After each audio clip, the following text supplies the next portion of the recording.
My twin gloated about ruining my life before my husband's funeral. Family heard all. The words hit me like ice water as I stood in my black dress, clutching tissues that had long since become useless. I can't believe you actually think anyone's going to miss him, Sarah whispered, her voice dripping with satisfaction. Especially when they find out whose baby I'm really carrying. I turned to face my identical twin sister, confusion cutting through my grief. We were standing in the back corner of Morrison Funeral Home, supposedly having a private moment away from the viewing. David had been in the ground for exactly 4 hours. What did you say? My voice came out as barely a whisper. Sarah's smile was cruel, predatory. The same face I'd looked at in mirrors my entire life, but twisted into something unrecognizable. Oh, come on, Emma. You had to know something was wrong. All those late nights at the office? The business trips to Cleveland that didn't exist? My stomach dropped. Sarah, what are you? David and I have been together for 2 years. She placed a protective hand over her barely visible bump, the pregnancy she'd announced just last week. 2 beautiful years while you play the perfect little housewife. Did you really think someone like him would be satisfied with someone like you forever? The funeral home seemed to tilt around me. 2 years. Our anniversary had been 2 years ago. The anniversary David had forgotten because he was supposedly dealing with a work emergency. You're lying. But even as I said it, pieces were clicking into place. The way Sarah had insisted on helping plan David's funeral. How she'd known about his allergy to lilies without me telling her. The strange comfort she'd shown at the hospital when the doctors said there was nothing more they could do. Am I? Sarah's laugh was soft, victorious. Check his phone if you don't believe me. Oh wait, you can't, because I already took care of that. But there are other things. The spare key he had made. The credit card statements for the hotel rooms. The ultrasound pictures he kept in his wallet. I felt like I was drowning. Why are you telling me this now? Why today? Because this should have been my life from the beginning. Her voice turned vicious, decades of resentment pouring out. You got everything, Emma. Everything that should have been mine. Mom and Dad's approval. The full scholarship to state. The job at Peterson and Associates. And then you got David too. We're twins, Sarah. We had the same opportunities. Bullshit. She stepped closer, her eyes blazing. You were the good twin. The smart twin. The responsible one. Do you know what it's like living in someone's shadow when you share their face? My hands were shaking. Behind us, I could hear the murmur of voices from the main viewing room where our family was gathered. David's family. Our parents. Our older brother Marcus with his wife and kids. So you destroyed my marriage. The words came out flat, dead. I completed mine. Sarah's hand moved to her stomach again. David loved me, Emma. Really loved me. He was going to leave you after Christmas. We had it all planned out. The house on Maple Street, the one you two looked at last spring? He put an offer in under my name. The room spun. The house we dreamed about. The house where David said we'd raise our children, grow old together. He's gone now, I managed. But his baby isn't. Sarah's smile turned triumphant. And neither am I. The implications of what she was saying crashed over me in waves. You're going to claim he's the father. I don't need to claim anything. He is the father. Sarah pulled out her phone, swiping to a text thread. Even from where I stood, I could see David's name at the top in dozens of messages. He was so excited when I told him. Said it was a sign that we were meant to be together. My legs felt weak. I reached for the wall to steady myself. The life insurance. $250,000. Sarah's voice was sing-song, like she was reciting a grocery list. Plus his 401k, which last I heard was sitting pretty at about 80 grand. Funny how these things work out when you're carrying the deceased child. You can't, the kids don't work that way. Michael and Sophie are his legal children. They're his beneficiaries. Are they though? She tilted her head, studying me like I was a particularly interesting insect. Because I've been thinking about that. About how David used to talk about wanting a fresh start. A real family. Not playing daddy to some other man's kids. The cruelty of it took my breath away. Michael was 12, Sophie was 9. David had adopted them when we married 5 years ago after their biological father disappeared. He'd been the only real father they'd ever known. You're sick. I'm practical. Sarah straightened her black dress, the same style as mine, I realized with horror. Even at my husband's funeral, she was playing mirror games. David left a will, but wills can be contested. Especially when there are questions about the validity of previous relationships and whether certain commitments were made under false pretenses.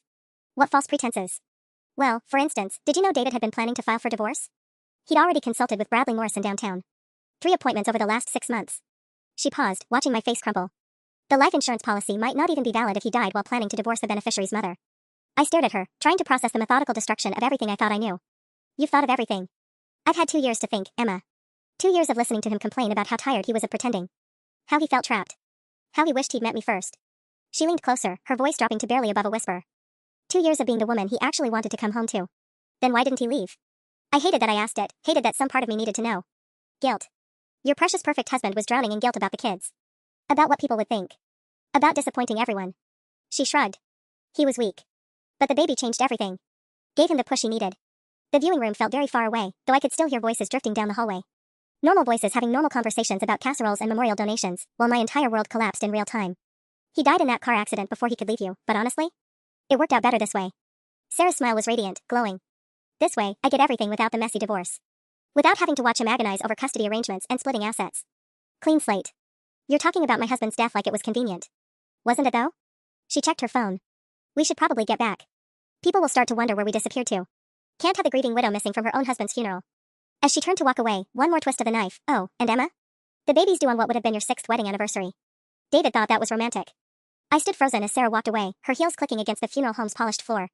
The sound echoed off the walls, and that's when I realized something that made my blood run cold. The acoustics in Morrison Funeral Home were notorious. Marcus had joked about it during the planning meeting, how you could hear conversations from the back hallway clear as day in the main viewing room. How old Mrs. Morrison used to eavesdrop on families from 3 rooms away. I turned slowly toward the main viewing area, my heart hammering against my ribs. Through the archway, I could see our family clustered around David's casket. But their body language was all wrong. Instead of the respectful, hushed gathering I'd left 20 minutes ago, people were standing rigid, turned away from the casket. Mom's face was white as paper. Dad had his arm around her, but his jaw was clenched so tight I could see the muscle jumping from 50 feet away. Marcus stood beside them, his wife Lisa gripping his arm like she was holding him back from something. They'd heard everything. Oh God, I whispered. Aunt Patricia caught my eye and quickly looked away, but not before I saw the mixture of pity and horror on her face. David's brother Tom was staring directly at me, his expression unreadable. His wife Jennifer was crying, not the gentle tears of grief I'd seen earlier, but the shocked, angry sobs of someone who just witnessed something obscene. Sarah had reached the main room now, smoothly inserting herself back into the gathering like nothing had happened. She went straight to Mom, placing a comforting hand on her arm. How are you holding up, Mrs. Chin? Mom stepped back like Sarah had burned her. The motion was small but unmistakable. Sarah's confident mask flickered for just a second. Mom? Don't. Dad's voice was quiet, but it carried across the room like a gunshot. Don't call her that. I watched my sister's face change as she began to understand. The color drained from her cheeks, making her look ghostly under the funeral home's fluorescent lights. I don't, what's wrong? Sarah looked around the room, taking in the hostile faces, the way everyone had unconsciously stepped away from her. Did something happen while Emma and I were talking? Marcus laughed, but there was no humor in it. Talking. Is that what you call it? I think you should leave. This came from Tom, David's brother. His voice was steady, but his hands were clenched into fists at his sides. Right now, before I say something I can't take back. Leave? I don't understand. I'm family. I'm here to support Emma. Support? Jennifer's voice was shrill, cutting through Sarah's protests. You call destroying what's left of my brother-in-law's memory support? Sarah's eyes darted around the room, finally landing on me as I approached the group. For the first time since this nightmare began, she looked uncertain. Scared, even. Emma, what's going on? Why is everyone acting so strange?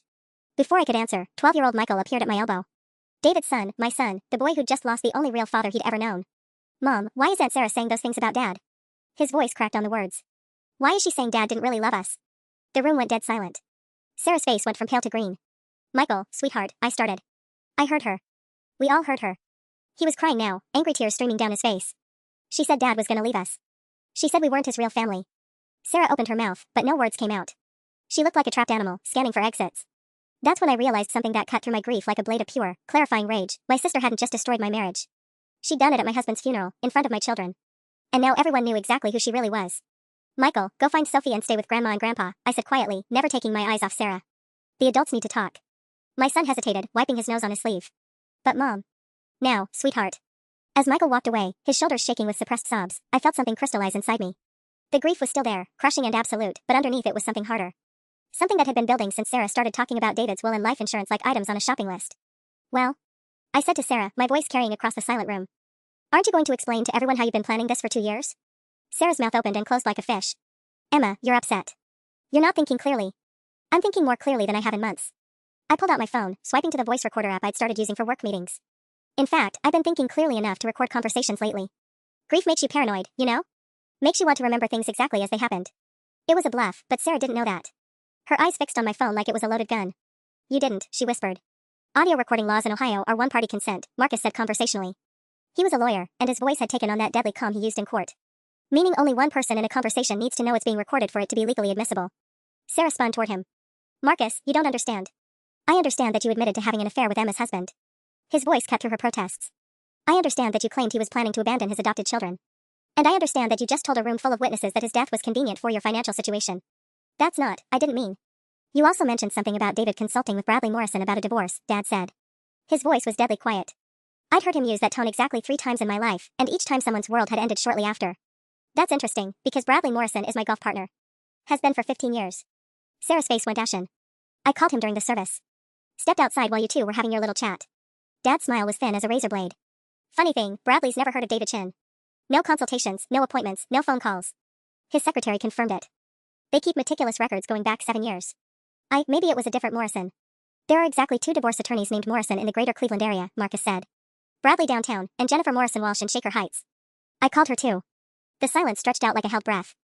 Sarah looked around the room desperately, but there was nowhere to run. Tom and his wife Jennifer were blocking the main exit. Aunt Patricia and Uncle Steve stood near the side door. Even the funeral director, Mr. Morrison, no relation to the lawyers, was watching from the hallway with unconcealed disgust. The baby, Sarah said suddenly, her hand flying to her stomach. You can't, I'm pregnant. This stress isn't good for. Whose baby is it really, Sarah? The question came from Jennifer, David's sister-in-law, and it hit the room like a thunderclap. What did you say? Sarah's voice was barely a whisper. I said, whose baby is it? Jennifer stepped forward, her face flushed with anger. Because David had a vasectomy 3 years ago. He told Tom about it when they were discussing whether to have another kid themselves. Said the procedure was simple, healed up fine, and that he and Emma had decided they were happy with Michael and Sophie. The room started spinning around me. He what? David got snipped in March 2021, Tom confirmed, his voice hollow. He asked me for a recommendation, said you two had talked it over and decided you were done having kids. Said the birth control was rough on you and this seemed like the easier option. I stared at Sarah, watching the last of her lies crumble in real time. You knew, didn't you? You knew he couldn't have children. Sarah's silence was answer enough. So whose baby is it? Dad's voice was arctic. And don't you dare try to lie your way out of this one. We've heard enough lies for one day. Sarah's mouth moved soundlessly for several seconds before any words came out. When they finally did, her voice was so quiet I had to strain to hear it. It's complicated. Complicated? Mom's voice cracked like a whip. Complicated how, exactly? I watched my sister, my identical twin who shared my face but apparently none of my conscience, look around the room one more time for an ally. There weren't any. Even the funeral home staff had quietly gathered in the hallway, drawn by the drama unfolding in their usually somber space. The baby is mine, Sarah said finally, lifting her chin with a defiance that looked pathetic given the circumstances. That's what matters. That's not what I asked, Jennifer pressed. I asked whose baby it is. Who's the father, Sarah? The pause stretched so long I could hear the ventilation system humming in the background. Someone's phone buzzed. A door closed somewhere in the building. Does it matter? Sarah's voice was getting higher, more desperate. David thought it was his. He loved me. He was going to leave Emma for me and... He couldn't have thought it was his if he had a vasectomy, Marcus interrupted, his lawyer instincts taking over. Unless you're claiming he lied to his own brother about a medical procedure, which seems unlikely given that Tom recommended the doctor. Maybe the vasectomy didn't work, Sarah shot back. Maybe. Dr. Patel does follow-up testing, Tom said grimly. 2 months post-procedure, then again at 6 months. David texted me both times with the all-clear results. He was actually relieved about it, said it took a lot of pressure off you both. I felt like I was watching my life get dissected piece by piece. David had gotten a vasectomy. He'd been relieved about it. Which meant... You lied to him too, I said, the realization hitting me like a physical blow. You told him the baby was his, but you knew it couldn't be. I never said. You showed me text messages where he was excited about the pregnancy, I continued, my voice getting stronger. You said he was thrilled about becoming a father. But he couldn't be the father, could he? Sarah's silence was deafening. Jesus Christ, Tom breathed. You were running a con on both of them. It wasn't a con. Sarah's composure finally cracked completely. I loved him. I did love him. And he loved me too, more than he ever loved Emma. Loved you enough to get a vasectomy while he was supposedly planning to leave his wife for you? Aunt Patricia's voice dripped with disdain. That makes perfect sense. You don't understand. Then explain it. Dad's voice cut through her protests. Explain how a man who was planning to start fresh with you and have your baby had permanently sterilized himself. Explain how you didn't know about this medical procedure when you'd been claiming to have an intimate relationship with him for 2 years. I could see Sarah calculating, trying to find an angle that would make this work. The same expression I'd seen 1,000 times growing up when she'd been caught in lies about homework, or money missing from mom's purse, or why she'd been suspended from school again. The affair was real, she said finally. David and I, we did have something. But the baby. She took a shaky breath. The baby is Ryan's. The name hit the room like a bomb. Ryan Morrison? Marcus asked incredulously. Your boss? Mom and Dad's business partner Ryan? You're sleeping with Dad's business partner? Mom's voice was barely above a whisper. Sarah, he's married. He has 3 children. His wife doesn't understand him. Oh, for fuck's sake, Jennifer exploded. Did you really just say that? At a funeral? The pieces were falling into place with horrible clarity. Ryan Morrison, no relation to the funeral home or the divorce lawyers, was Dad's partner in their accounting firm. He was also married to Patricia Morrison, a woman I'd known since childhood. Their kids went to school with Michael and Sophie. How long? Dad asked, and I could hear 30 years of disappointment in those 2 words. How long what? How long have you been sleeping with Ryan Morrison? Sarah's face crumpled like a house of cards. It's not, we didn't plan for it to happen. How? Long. Dad's voice could have frozen hell over. 8 months, she whispered. Maybe 9. The math hit everyone at the same time. 9 months ago was right around Christmas, when the whole family had gathered at Mom and Dad's house for the holidays. When Ryan had brought Patricia and their kids over for Christmas Eve dinner, like he had every year for the past decade. You started sleeping with Ryan at Christmas? Mom's voice was barely audible. In our house? It wasn't like that. Sarah's desperation was palpable now. We talked at the party, and then we started texting, and things just developed. While you were supposedly having this grand love affair with David, Marcus said flatly. You were juggling 2 married men. It's complicated. Sarah snapped, some of her old fire returning. You people wouldn't understand. Try us, Aunt Patricia said dryly. Because I'm dying to understand how you justified destroying 2 families at once. I felt nauseous. Were you ever actually with David? Or was that a lie too? Sarah's hesitation told me everything I needed to know. Oh my God, I breathed. You made it all up. The affair, the hotel receipts, all of it. I didn't make up everything. Sarah protested. David and I did spend time together. We talked. He confided in me about problems in your marriage. What problems? The question came out sharper than I intended. He said you'd been distant. Preoccupied with work. That you barely talked anymore except about the kids' schedules and paying bills. I stared at her, remembering those conversations. He talked to you about our marriage counseling sessions. He needed someone to listen. Those were private conversations, Sarah. He was processing our therapy sessions with you? The violation felt almost as devastating as everything else. Dr. Williams specifically talked about not involving family members in our work. You were in marriage counseling? Mom looked stricken. Honey, why didn't you tell us? Because it was private, I said, never taking my eyes off Sarah. Because normal people don't broadcast their relationship struggles to their siblings. Apparently they also don't expect their siblings to use that information to construct elaborate fantasy affairs. It wasn't a fantasy. Sarah's voice was getting shrill again. David cared about me. He looked forward to our conversations. He said I understood him better than his wife. Yes, you mentioned that. Tom's voice was ice cold. Except now we know you were feeding him a sympathetic ear while secretly screwing his business partner and planning to pin your pregnancy on him posthumously. Ryan isn't David's business partner, Sarah said quickly. He's Dad's partner. David worked for Peterson and Associates downtown. Actually, Marcus said with the tone of someone about to drop another bomb, that's interesting. Because I called Peterson and Associates during your little confession session. Professional curiosity, you understand. Sarah went very still. David never worked there, Sarah. In fact, they've never had an employee by that name. Their HR department was quite thorough, they went back 7 years in their records. The room started spinning again. What are you saying? I'm saying David Chen was never employed by Peterson and Associates, Marcus repeated slowly. Which means either their entire payroll system is wrong, or someone's been lying about where they worked. I grabbed the back of a chair for support. David left for Peterson and Associates every morning for 3 years. He had business cards. He had a company email. Did you ever visit his office? Tom asked gently. The question hit me like a physical blow.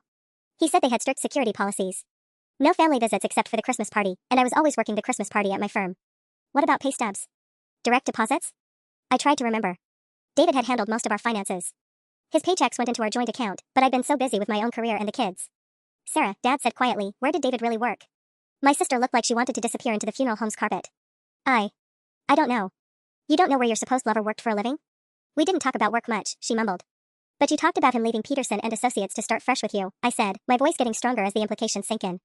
You specifically mentioned his job there when you were describing your future plans. I might have assumed. You assumed? Jennifer's voice could have cut glass. You constructed an entire fictional affair, complete with career details you made up? The silence that followed was broken by the sound of someone's phone ringing. Dad glanced at the screen and his face went even grimmer. It's Ryan, he said simply. Every eye in the room turned to Sarah, whose face had gone from pale to green. Don't answer it, she whispered. Dad's thumb hovered over the screen. Interesting. Because an innocent business partner probably wouldn't be calling during his partner's daughter's husband's funeral. Unless. His eyes narrowed. Unless he knows something's about to come out. Dad answered the call on speaker without warning. Ray, I can't talk right now. Ryan's voice filled the funeral home, tight with panic. Sarah's been texting me nonstop and I think Patricia's getting suspicious. She found the hotel receipt from last Tuesday and the line went dead silent. You could have heard a pin drop. Ryan? Dad's voice was deadly calm. This is Ray Chen. I'm at my son-in-law's funeral with my entire family, including my daughter Sarah. Would you like to explain what you just said? The pause stretched so long I thought the call had dropped. When Ryan finally spoke, his voice was barely a whisper. Oh God. Ray, this isn't. I can explain. I'm sure you can. Dad's tone could have frozen fire. Take your time. We're all listening. The funeral's today, Ryan said weakly. I forgot. Sarah said she was handling family stuff, but I didn't realize. What hotel receipt, Ryan? Mom's voice cut through his stammering like a blade. Another endless pause. Listen, Margaret, this is complicated. Uncomplicate it. Dad's patience was clearly running out. My daughter just finished telling us about her pregnancy and some very interesting claims about paternity. I think it's time for some honesty, don't you? I watched Sarah sink into one of the funeral home's chairs, her face buried in her hands. The confident, cruel woman who'd been gloating 20 minutes ago had completely disappeared. The baby's mine, Ryan admitted, his voice cracking. But Sarah said she had it handled. She said she was going to tell everyone it was David's and that way Patricia wouldn't find out about us. David had a vasectomy 3 years ago, Tom said flatly. That plan was never going to work. He what? Ryan sounded genuinely shocked. Sarah, you told me David was the perfect cover because everyone would believe. Shut up, Sarah hissed, finally looking up from her hands. Ryan, shut up right now. Don't tell me to shut up. You said this would be simple. You said no one would question it because you and Emma are twins and David would never be able to deny it anyway because of the accident. Ryan's voice was getting higher, more panicked. You never mentioned any vasectomy. The casual callousness of it hit me like a physical blow. Sarah had been planning to use David's death as cover for her affair from the very beginning. You were banking on my husband dying? The words came out as barely a whisper. Emma, no, that's not, Sarah started. That's exactly what you were doing, Marcus interrupted, his lawyer instincts fully engaged now. You were using David's death to avoid the consequences of your affair with a married man. Ryan, Dad's voice was ice cold. How long has this been going on? Since last Christmas, Ryan admitted miserably. We started talking at your party, and then Sarah called me a few days later about some tax questions, and things just escalated. Tax questions? Mom's voice was sharp. Sarah, you don't own property. You don't have investments. What tax questions? Sarah's silence was answer enough. She made up reasons to contact him, Aunt Patricia said with disgust. She manufactured excuses to spend time with him. The baby's due in 4 months, Ryan continued, apparently too panicked to stop talking. Sarah said by then everyone would assume it was David's and Patricia would never have to know. She said it was the perfect solution. Perfect for who? Jennifer snapped. Perfect for you too while everyone else's lives got destroyed? We never meant for anyone to get hurt.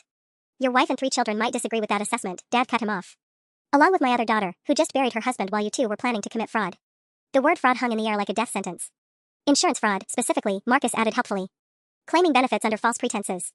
That's a felony in Ohio. I could hear Ryan hyperventilating through the phone. Insurance fraud? What insurance fraud? Sarah's head snapped up, panic flashing in her eyes. You didn't tell him about the life insurance? I asked Sarah, my voice barely above a whisper. The pieces were clicking together in my head with sickening clarity. Sarah's face had gone completely white. Through the phone speaker, Ryan's breathing was audible and ragged. What life insurance? Ryan's voice cracked. Sarah, what is she talking about? The $250,000 policy, Tom said grimly. Plus David's 401k. Sarah was just explaining to Emma how she planned to claim it all as the mother of David's child. 250, Sarah, you never said anything about money. Ryan's panic was escalating. You said this was about love. You said you were heartbroken about David and just needed support through the pregnancy. I watched my sister's carefully constructed lies crumble in real time. You told him a different story. I had to. Sarah finally exploded, jumping up from her chair. Do you think he would have gone along with it if he knew I was planning to claim David's life insurance? He would have panicked and told Patricia everything. Gone along with what exactly? Dad's voice was deadly quiet. Sarah realized her mistake immediately, but it was too late. The words were out there, hanging in the air of Morrison Funeral Home like toxic smoke. Ryan, Marcus said conversationally, what exactly did you think you were going along with? Sarah said she needed me to back up her story about being involved with David. She said Emma was getting suspicious about her pregnancy and she needed someone to confirm that she'd been seeing a married man, just not me. Ryan's voice was getting smaller. She said it would protect my marriage if everyone thought the affair was with David instead. Let me get this straight, Jennifer said, her voice sharp with disgust. You both planned to destroy David's memory to cover up your affair? It wasn't supposed to hurt anyone. Sarah protested. David's gone. It's not like he could be hurt by it. What about his children? Mom's voice was shaking with rage. What about Michael and Sophie, who just heard their aunt say their father never loved them? They would have gotten over it. They're 12 and 9 years old. Tom exploded. You just told 2 grieving kids that their father was planning to abandon them. Through the phone, Ryan made a sound like he was going to be sick. Sarah, you said we were just going to let people think you'd had a brief relationship with David months ago. You never said anything about telling the kids he didn't love them. Because you wouldn't have understood. Sarah whirled toward the phone as if Ryan could see her. None of you understand what it's like being the failure twin. Emma got everything, the perfect marriage, the perfect job, the perfect life, and I got nothing. So you decided to take it all, I said quietly. Starting with my husband's reputation and ending with his life insurance money. You don't need it. Sarah's mask was completely gone now, revealing the ugly resentment underneath. You have your job at Henderson and Associates. You make good money. I work part-time at Mom and Dad's firm filing papers and answering phones. You work part-time because you've been fired from 6 jobs in 4 years, Dad said flatly. Not because Emma stole opportunities from you. That's not. Morrison and Associates let you go for falsifying timesheet hours, Mom continued, ticking off on her fingers. Stratton Financial fired you for accessing client accounts you weren't authorized to view. Premier Insurance terminated you for... Stop it. Sarah screamed. For inappropriate relationships with married clients, Mom finished inexorably. Starting to see a pattern here. Ryan's voice came through the phone, weak and horrified. Sarah, you told me you'd never done anything like this before. You said I was special. The laugh that escaped Sarah's throat was bitter and broken. Special? Ryan, you're barely competent at your job. You think I'd risk everything for you specifically? Jesus Christ, Ryan breathed. How many others have there been? Does it matter now? Sarah collapsed back into her chair, finally seeming to understand that everything was falling apart. It's all ruined anyway. How many, Sarah? Dad's voice was implacable. How many married men have you been involved with? I don't have to answer that. Actually, you do. Marcus pulled out his own phone. Because I'm looking at the employment timeline Mom just referenced, and I'm seeing some very interesting patterns. You were fired from Morrison and Associates, that's Bradley Morrison's firm, the divorce lawyer, in January. Right around the time you started pursuing Ryan. Sarah's head snapped up. And before that, you were terminated from Premier Insurance in October, which coincidentally is when David started those supposed late nights at the office that you mentioned earlier. Marcus's voice was gaining momentum. Almost like you were working your way through Emma's social circle systematically. That's not. David had a business insurance policy through Premier, Tom said slowly, understanding dawning in his voice. He switched companies last fall because his rates went up unexpectedly. The funeral home went dead silent except for Ryan's labored breathing through the phone speaker. Sarah, I whispered, did you target David on purpose? My sister looked around the room one more time, taking in the circle of hostile faces, the family members who'd heard every word of her confession, the funeral director who was probably already planning to ban her from the premises. When she finally spoke, her voice was so quiet I had to strain to hear it. Premier Insurance handles life insurance policies for half the families in Westlake. It wasn't hard to look up who had the biggest payouts. The admission hit the room like a physical force. Someone gasped, I think it was Aunt Patricia. Tom made a sound like he'd been punched in the stomach. You researched my husband's life insurance policy at your job? The words felt foreign in my mouth, too horrible to be real. I researched several policies, Sarah said, lifting her chin with the last shreds of her defiance. David's was just the most accessible. Accessible how? Marcus asked, though his tone suggested he already knew the answer. Because Emma trusts everyone.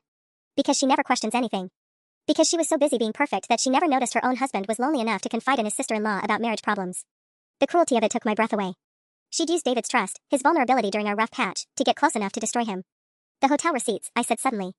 The credit card statements you mentioned. Those were real, weren't they? Sarah's silence was confirmation enough. But they weren't for meetings with you, I continued, the final pieces falling into place. They were for meetings with someone else entirely. Sarah's face went completely white. Through the phone speaker, I could hear Ryan muttering, oh God, repeatedly. Someone else? Mom's voice was barely audible. Sarah, what hotel receipts? The ones she claimed were proof of David's affair with her, I said, my voice getting stronger as the truth crystallized. But David was meeting someone else, wasn't he? Someone you knew about. Sarah's hands were shaking now. Emma, please. Who was my husband meeting at those hotels? The question came out like a physical force. I can't, I promised I wouldn't. You promised who? Dad's voice cut through her protests. Sarah, who was David meeting? The silence stretched until Ryan's voice crackled through the phone speaker, weak and horrified. Sarah, please tell me you didn't. Please tell me David wasn't involved with Patricia. The name hit the room like a detonation. Patricia. Ryan's wife. The woman I'd known since childhood, who'd brought casseroles after David's accident, who'd helped me plan the funeral arrangements. No, Tom breathed. No fucking way. Sarah buried her face in her hands again, her shoulders shaking. Sarah Elizabeth Chen, Mom's voice could have shattered glass. Look at me right now. Slowly, my sister raised her head. Her face was streaked with mascara and completely defeated. Was my son-in-law having an affair with Patricia Morrison? It wasn't an affair, Sarah whispered. Not really. They were just talking. About their marriages. About how unhappy they both were. Talking at hotels? Marcus's lawyer instincts were fully engaged. People don't rent hotel rooms for conversations, Sarah. Patricia was planning to leave Ryan. The words burst out of Sarah like a dam breaking. She'd been planning it for months. David was helping her figure out custody arrangements and financial stuff because he'd been through it with his first marriage. David was never married before Emma, Jennifer said flatly. Yes, he was. Sarah shot back. Before he moved to Ohio. He told Patricia about it when she asked for advice. I felt the ground shift beneath my feet again. David had never mentioned a previous marriage. Never mentioned any kind of relationship that had involved custody or divorce proceedings. Ryan, Dad said into the phone, did you know your wife was meeting with David? She said she was going to counseling, Ryan's voice was hollow. Individual therapy to work on herself. She said the sessions were at different locations because her therapist worked with multiple practices. How long? I asked quietly. How long what? Sarah's voice was defensive. How long was my husband meeting with Patricia Morrison in hotel rooms? Sarah looked around the room desperately, but there was nowhere left to run. 6 months. Maybe 7. The timeline hit me like ice water. 6 months ago was when David had started those late nights. When he'd become distracted and distant. When he'd started forgetting little things like anniversaries and school events. Was he sleeping with her? The question came out steadier than I felt. I don't know. Sarah's voice cracked. I never asked. I just knew they were meeting because Patricia mentioned it once when I saw her at the grocery store. She said David was helping her understand her legal options. And you used that information to construct your elaborate fantasy affair, Marcus said grimly. You took evidence of Patricia's meetings with David and claimed they were evidence of your own relationship with him. It made sense. Sarah exploded. Patricia was never going to admit to the meetings because she was trying to protect her marriage for the kids' sake. David couldn't deny anything because of the accident. It was perfect. Perfect except for the vasectomy you didn't know about, Tom pointed out. And the fact that Ryan just confessed to the Real affair on speakerphone in front of 20 witnesses. Through the phone, Ryan made another sick sound. Patricia's going to divorce me anyway when she finds out about the baby. This was all for nothing. Not for nothing, Jennifer said bitterly. Sarah still gets to destroy David's reputation and traumatize his children. That's something, right? I never meant for the kids to get hurt, Sarah said weakly. You told a 12-year-old boy that his father never loved him, Mom's voice was shaking with rage. At his father's funeral. What exactly did you think would happen? Before Sarah could answer, my phone buzzed with a text message. The sender made my blood run cold. Patricia Morrison, Emma, I'm so sorry. I just got off the phone with Ryan. I need to explain about David. Can we talk privately? I held up my phone so everyone could see the screen. Apparently we're about to get the other side of the story. Sarah went completely rigid. Emma, don't. Please. You don't understand. Understand what? I was already typing back to Patricia. If Patricia tells you the truth about her meetings with David, it's going to hurt you more than my lies ever could. I paused, my thumbs hovering over the phone screen. What are you talking about? David wasn't helping Patricia with divorce advice, Sarah said quietly, her voice thick with something that might have been genuine regret. He was trying to talk her out of leaving Ryan. The funeral home went silent except for the ventilation system humming overhead. What? Ryan's voice came through the speaker, confused and hopeful. David spent 6 months in hotel rooms with your wife trying to convince her that her marriage was worth saving, Sarah continued, looking directly at me. He told her about your therapy sessions, Emma. About how hard you two had worked to get past your problems. He shared details about your private conversations to try to give Patricia hope for her own marriage. I felt something cold settle in my stomach. He discussed our marriage counseling with Patricia Morrison? Everything. The exercises Dr. Williams gave you. The homework assignments. The breakthrough you had about communication styles. Sarah's voice was getting smaller. He violated every boundary you'd established in therapy because he thought he was helping save someone else's marriage. That's not, I started, but the words died in my throat. Because suddenly David's distraction made sense. His late nights, his preoccupation, the way he'd seemed emotionally exhausted for months. He hadn't been having an affair. He'd been playing marriage counselor to another couple using the intimate details of our own relationship as case studies. The violation felt almost worse than an affair would have been. At least with an affair, the betrayal would have been about David's needs, his choices. This was about him treating our most private moments like a textbook to be shared with strangers. He told Patricia about the night I cried about my miscarriage? The question came out as barely a whisper. About how we worked through my trust issues with Dr. Williams? Sarah nodded miserably. He thought it would help her see that marriages could survive difficult periods. He was trying to be supportive. Through the phone speaker, Ryan was crying now. Patricia never told me any of this. She just said David was a good listener. Because she was ashamed, Sarah said. She felt guilty about taking up so much of a grieving man's time with her problems. That's why she was so devastated when David died. She thought she burdened him during what turned out to be the last months of his life. I thought about Patricia at the hospital, how she'd held my hand while we waited for news. How she'd organized the meal train, coordinated with the funeral home, handled a dozen details I couldn't focus on. The whole time, she'd been carrying the weight of those secret meetings. The hotel rooms, Marcus said grimly. Why hotels instead of coffee shops or restaurants? Because Patricia was afraid of being seen, Sarah admitted. She thought people would assume she was having an affair if they saw her with David regularly. The hotels felt more private. More private for what, exactly? Jennifer's voice was sharp with suspicion. Sarah hesitated, and I saw something flicker across her face that made my stomach clench. Sarah, Dad's voice carried a warning. What else aren't you telling us? David wasn't just giving Patricia advice, she said finally. He was planning to leave you too, Emma. Not for me, I lied about that part. But he was going to leave. The funeral home tilted around me. What? Patricia convinced him that you deserved better. That he wasn't good enough for you, wasn't making you happy. Sarah's voice was barely audible now. She talked him into believing that the kindest thing he could do was set you free to find someone who could love you the way you deserved.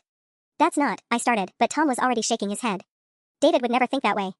He wasn't the martyr type. He was depressed, Sarah said simply. Had been for months. Patricia recognized it because she'd been dealing with her own depression. They bonded over feeling like failures in their marriages. The room spun as more pieces fell into place. David's recent weight loss, which I'd attributed to stress from work. His trouble sleeping, the way he'd started declining social invitations. The afternoon I'd found him sitting in his car in the driveway for 20 minutes after getting home, just staring at nothing. He was seeing Dr. Martinez, I said suddenly, remembering the appointment cards I'd found in his wallet. The psychiatrist downtown. I thought they were old cards from after his dad died. Recent appointments, Sarah confirmed. Patricia recommended Dr. Martinez because that's who she'd been seeing. They coordinated their therapy schedules so they could talk afterward about what they were learning. Through the phone, Ryan made a choking sound. My wife was in couples therapy with your husband while having an affair with me? It wasn't couples therapy, Sarah snapped. They were both in individual therapy and then meeting to discuss it. There's a difference. Is there? Marcus asked coldly. Because it sounds like they were creating an intimate emotional relationship outside their marriages. They were supporting each other. They were having an emotional affair, Mom said flatly. Don't dress it up in therapeutic language, Sarah. I pulled out my phone and started scrolling through David's contacts, looking for Dr. Martinez's number. My hands were shaking so badly I could barely hold the device. What are you doing? Sarah asked nervously. I'm calling his psychiatrist, I said. I'm his widow. His medical records are accessible to me now. Emma, don't. Please. It won't change anything and it'll just hurt you more. More than finding out my husband was planning to leave me? More than discovering he'd shared our private therapy sessions with another woman? I looked up at my sister, feeling something crystallize inside me. I don't think that's possible. The phone rang twice before a receptionist answered. Dr. Martinez's office, this is Janet. This is Emma Chen. My husband David was a patient of Dr. Martinez's. He died last week and I need to speak with the doctor about his treatment records. Oh, Mrs. Chen, I'm so sorry for your loss. Dr. Martinez specifically asked me to contact you if you called. He's been very concerned about you since he heard about the accident. Can you hold for just a moment? The funeral home was silent except for the hold music playing through my phone speaker. Sarah was staring at me with something that looked like genuine fear. Mrs. Chen? A man's voice came on the line. This is Dr. Martinez. First, please accept my deepest condolences. David spoke of you and the children often. Thank you. Doctor, I need to ask you about David's treatment. About his state of mind before the accident. Of course. Given the circumstances, I think it's important that you understand what David was working through. Dr. Martinez's voice was gentle but professional. David had been struggling with severe depression and anxiety, primarily centered around his feelings of inadequacy as a husband and father. My legs felt weak. Inadequacy? He was convinced that he was holding you back from happiness. That you'd married too young and settled for less than you deserved. The doctor paused. Mrs.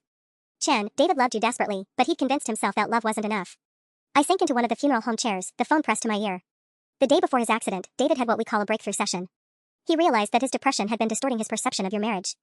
He'd made an appointment for the following week specifically to discuss how to repair the damage he felt he'd caused. The irony hit me like a physical blow. David had died thinking our marriage was broken, just when he'd figured out how to fix it. Dr. Martinez, I managed, was David planning to leave me? Absolutely not. Just the opposite. He was planning to fight for your marriage harder than he ever had before. Through the phone speaker, I could hear Ryan crying openly now. Around the funeral home, my family stood frozen, absorbing this final twist in Sarah's web of lies. "Thank you, doctor," I whispered, and ended the call. I looked up at Sarah, who was staring at me with something approaching horror. "He wasn't leaving me," I said quietly. "He was getting better." "Emma, you knew that, didn't you? You knew David was improving, that he was planning to recommit to our marriage. That's why you had to move so fast with your insurance fraud plan." Sarah's silence was answer enough. And that's when I realized the most devastating truth of all. My husband had died believing I didn't love him enough, while planning to spend the rest of his life proving he was worthy of the love I'd never stopped giving him. The silence in the funeral home stretched until it became unbearable. Sarah sat slumped in her chair, mascara streaked down her cheeks, while Ryan's quiet sobs echoed through the phone speaker. I stared at my sister, my identical twin who had systematically destroyed everything I thought I knew about my husband's final months. "How long have you known about Patricia's meetings with David?" I asked, my voice steadier than I felt. Sarah didn't answer immediately. She was looking around the room like a cornered animal, taking in the hostile faces of our family members, the funeral director hovering in the doorway with obvious discomfort. "Sarah." Dad's voice cut through her silence like a blade. "Answer your sister." "Since February," she whispered finally. "I saw them at the Marriott on Route 9 when I was meeting Ryan there. Patricia was in the lobby, crying. David was with her, holding her hand. And you immediately assumed they were having an affair," Marcus said grimly. "What else was I supposed to think?" Sarah's voice gained the edge of her old defiance. "Married man, married woman, hotel lobby, tears and hand-holding? It's not exactly rocket science. Did you consider asking?" Mom's voice was ice cold. "Did you think about talking to either of them directly instead of constructing elaborate fantasies?" "I tried to talk to David." Sarah shot back.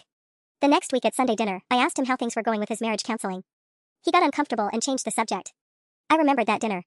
March 15th, because it was the day after David's breakthrough session with Dr. Williams where we'd finally talked about his depression. He'd been quiet that evening, withdrawn, and I'd attributed it to the emotional exhaustion of therapy. So you decided to blackmail him," Jennifer said flatly. "I didn't blackmail anyone." Sarah's voice cracked. I mentioned to David that I'd seen him with Patricia. That I hoped they were being careful because hotel meetings could be misinterpreted." The manipulation in that single sentence took my breath away. Sarah hadn't blackmailed David directly, she'd planted the seed of fear that someone might discover his meetings with Patricia and assume the worst. "He started avoiding family dinners after that," I said, the memory clicking into place. "March was when he started making excuses not to come to Sunday dinner. Because he was terrified someone would find out about Patricia and destroy both families based on incorrect assumptions," Tom said, understanding dawning in his voice. "Jesus Christ, Sarah. You terrorized him." Through the phone speaker, Ryan's voice was thick with tears. "Patricia started pulling away from me around that time too. She said she needed space to work on herself, but now. God, she must have been scared someone would find out about the meetings and think she was cheating. 2 marriages damaged because you couldn't mind your own business," Aunt Patricia said with disgust. "I was protecting Emma." Sarah exploded, jumping up from her chair. "I was trying to save her from the humiliation of everyone finding out her husband was having an affair." "He wasn't having an affair." I screamed, the words tearing out of my throat with such force that several people stepped backward. "He was helping a friend. He was being kind to someone who was struggling." "How was I supposed to know that?"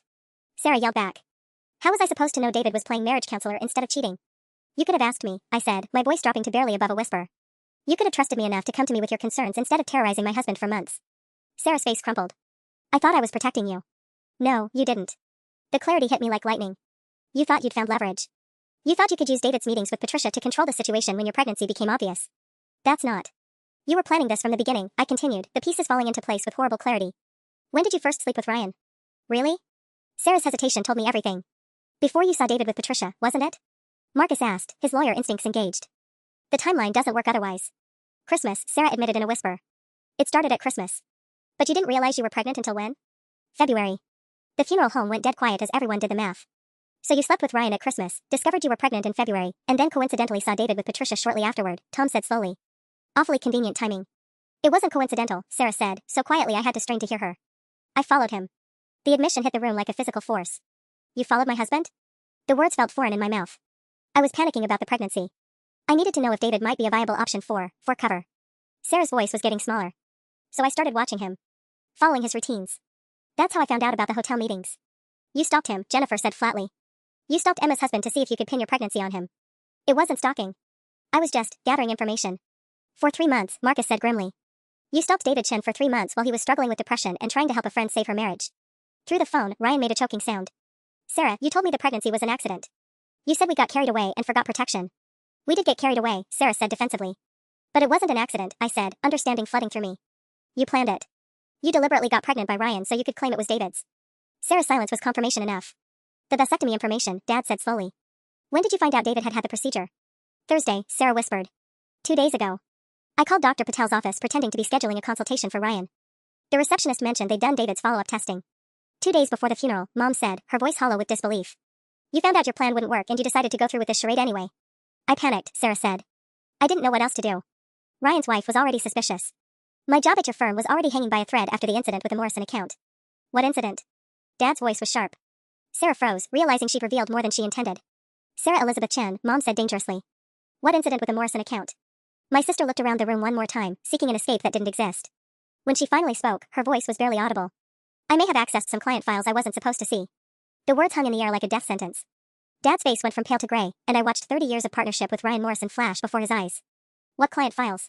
Marcus asked, though his tone suggested he already suspected the answer. Sarah's hands were shaking as she twisted them in her lap. I needed to know more about David's finances. About the life insurance policy details. About what Emma would be entitled to as his widow. You accessed my financial records through Dad's firm? The violation felt like another physical blow. Sarah, that's illegal, Marcus finished grimly. That's illegal access of confidential client information. Dad, please tell me you have security protocols for file access. Every file access is logged automatically, Dad said, his voice hollow. Timestamps, user IDs, duration of access. He pulled out his phone with trembling hands. Sarah, what files did you look at? Just David's, she said quickly. And Patricia's. And maybe Ryan's family accounts. Through the phone speaker, Ryan's breathing became ragged again. My family accounts? Sarah, what did you need with my children's college funds? The question hit the room like another bomb. Sarah went completely rigid. College funds? Mom's voice was barely a whisper.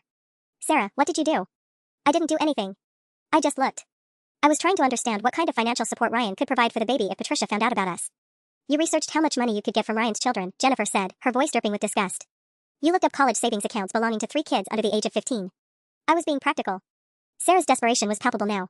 I needed to know what my options were. Ryan's kids are going to be fine, they have trust funds from Patricia's parents. But my baby would have had nothing if David's insurance didn't work out. Your baby would have had a father willing to support it, Tom said coldly. But that wasn't enough, was it? You wanted David's money, Ryan's money, and Patricia's family money. Dad's phone buzzed with what I assumed was his firm's file access report. His face went from gray to green as he read. 17 different client accounts, he said quietly. Over the past 4 months. Sarah, you accessed 17 different client files. The number hit the room like a physical force. Sarah wasn't just targeting David, or Ryan, or even Patricia. She'd been systematically going through Dad's client list. Who else? Marcus demanded. Besides David, Patricia, and Ryan's family. Who else did you research? I don't have to answer that, Sarah said, but her voice had lost all its fight. Actually, you do, Dad said, his tone deadly calm.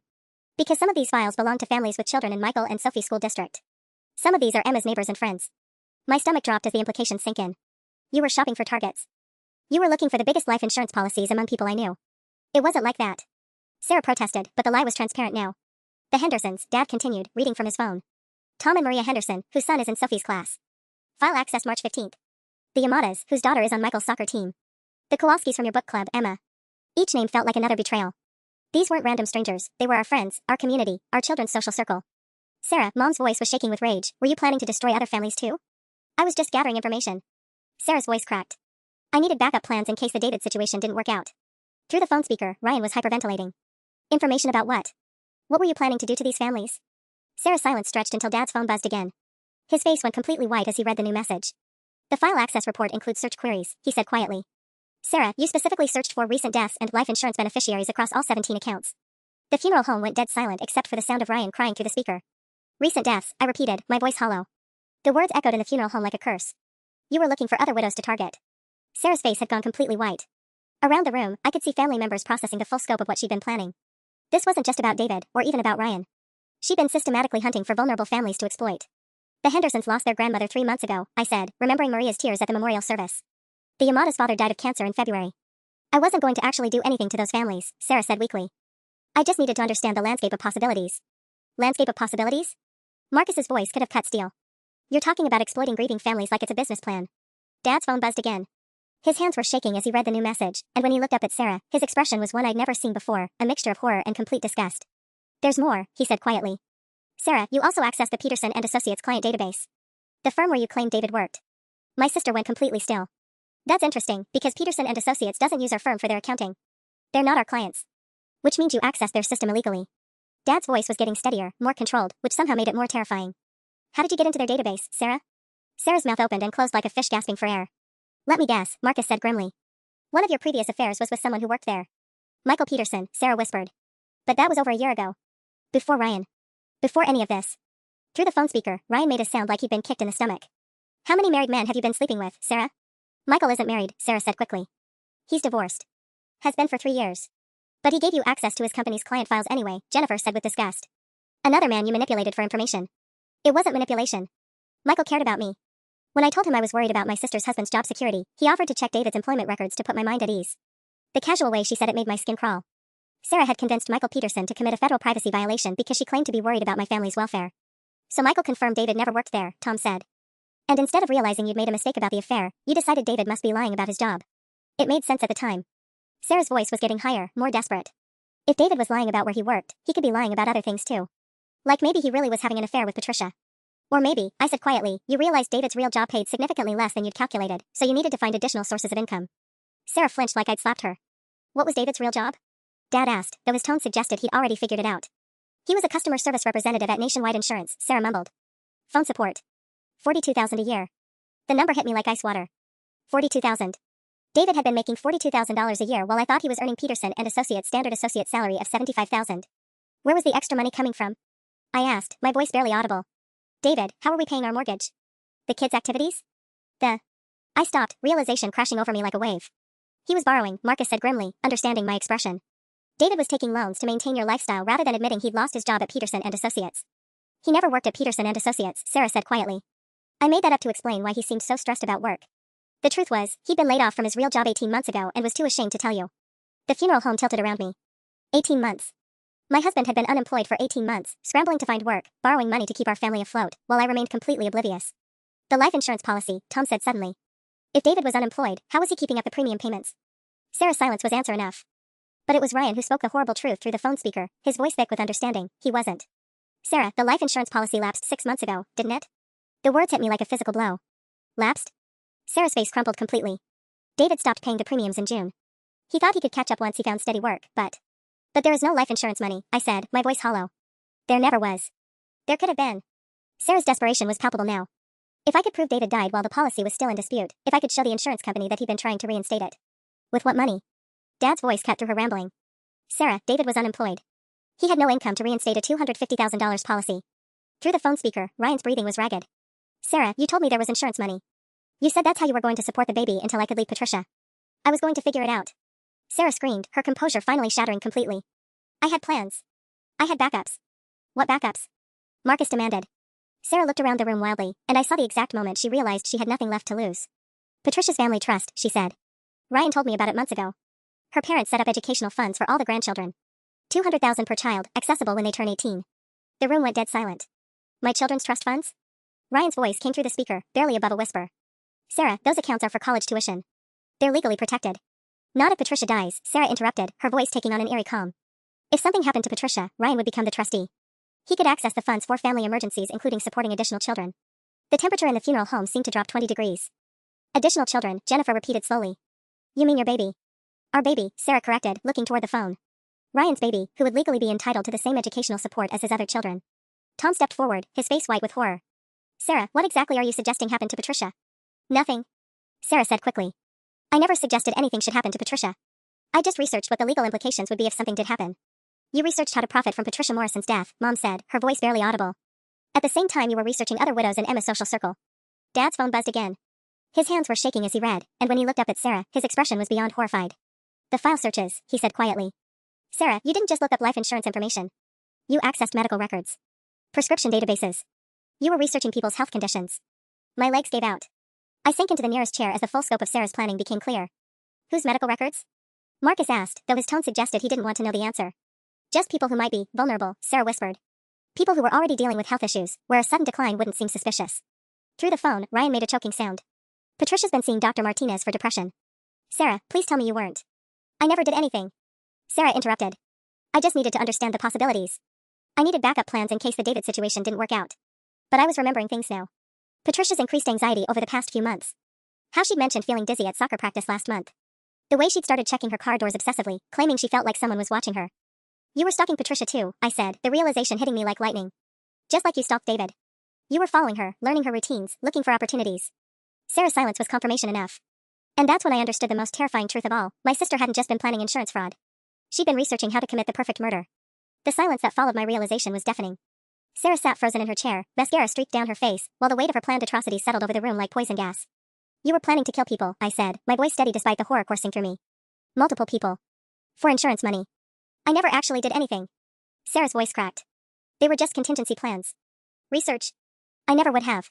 The brake fluid in Patricia's car, Ryan's voice came through the phone speaker, thick with dawning horror.